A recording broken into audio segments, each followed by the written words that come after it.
নমস্কার, আমি চলে আসলাম শাকলিপির আরেকটা ভিডিও নিয়ে। আজকের আলোচনা যুক্ত আচর নিয়ে। আমরা বর্ণমালাতে যেরকম যুক্ত বর্ণ দেখি, এখানেও কিছু যুক্ত আচর আছে। এগুলো আমাদের ঠিকঠাক প্র্যাকটিস করা থাকলে লেখায় সময় কম লাগে। আমরা প্রথমে দেখতে চাই, যদি দন্ত নয় দয়, দন্ত নয় ধয়, মূর্ধন্য ড, দন্ত ন ড থাকে কোনো শব্দের মধ্যে, তখন এগুলোকে আমরা কিভাবে লিখব? আমরা জানি এই ছোট্ট লম্বা যে সরল রেখা, এটা দিয়ে দন্ত ন মূর্ধন্য ন নির্দেশ করে। আর এই যে শাকলিপির পুরো খাতা জুড়ে আড়াআড়ি, এটা দিয়ে দ, ধ, ড, ঢ নির্দেশ করে। এখন দেখেন দন্ত ন দ আমরা জুড়ে দিব, এটার সঙ্গে এভাবে দিব দন্ত ন ঢ, ধ, মূর্ধন্য ড, মূর্ধন্য ঢ। ঠিক এভাবে আমরা সবগুলো করব। এখন দেখেন দ দন্ত ন, ধ দন্ত ন, ড দন্ত ন, ঢ দন্ত ন।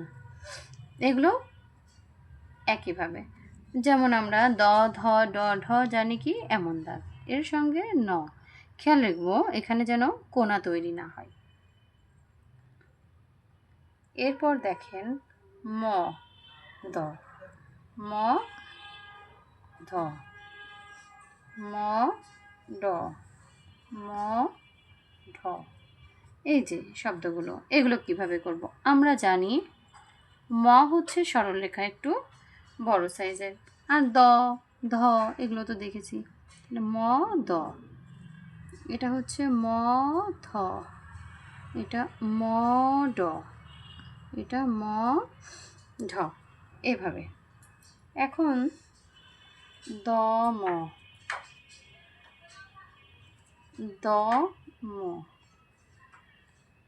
ধ ম, ঢ ম।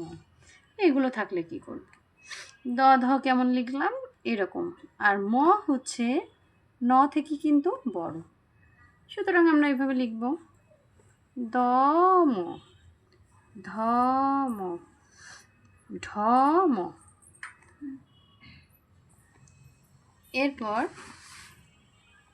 দন্ত ন ত বা দন্ত নয় ট এরকম যদি থাকে, ন জানি ছোট, ত বা ট কি বলেছিলাম শাকলিপি ঘরের অর্ধেক, তাহলে এরকম। এরপর আমরা ত ন, ট ন এগুলো থাকলে কি করব? ত ট বলেছিলাম শাকলিপি ঘরের অর্ধেক, সাথে ন, ট ন, এখানে একটু ডিস্টার্ব হয়ে গেল। এরপর ত ম, ট ম এগুলো থাকলে কি করব? ত ট তো মাঝামাঝি, আর ম একটু বড়, তাহলে এরকম। বুঝতে পারছেন?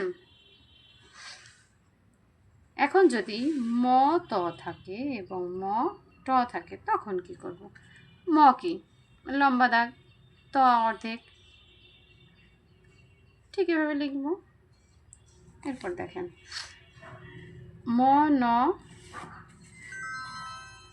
অথবা ন ম, দুইটাই কিন্তু লম্বা দাগ, তাহলে কি ম থেকে আরেকটু বড়, ঠিক আছে? এরপর লিখব অনুস্বর, উমগ, ইয়োগ এগুলো যদি থাকে, তখন কি করব? আমরা স লিখতাম কেমন, এমন স যেটুকু পরিমাণ ওইটা আমরা উল্টা দিকে দিব, ঠিক আছে? এরপর যদি আমরা উমক, ইয়োক থাকে তখন আমরা কি করব, তখন এই দাগটা আরেকটু টেনে ডাবল করে দিব। ঠিক আছে, এগুলো হচ্ছে এরপর, যদিও এটা আমরা আগের ক্লাসে দেখিয়েছি কয় শয়, তখন কি করব, এভাবে গিয়ে এভাবে। এগুলো ছিল মোটামুটি আমাদের যুক্ত আঁচড়। পরবর্তী ভিডিও নিয়ে আমি খুব দ্রুতই আসব। আমি চেষ্টা করব যত সহজভাবে আপনাদের সামনে শার্টলিপিকে উপস্থাপন করা যায়। ধন্যবাদ সবাইকে। যদি আমার ভিডিওটি ভালো লাগে তাহলে লাইক, কমেন্ট, শেয়ার করতে ভুলবেন না। আপনাদের লাইক, কমেন্ট, শেয়ার আমার উদ্দীপনা। ধন্যবাদ।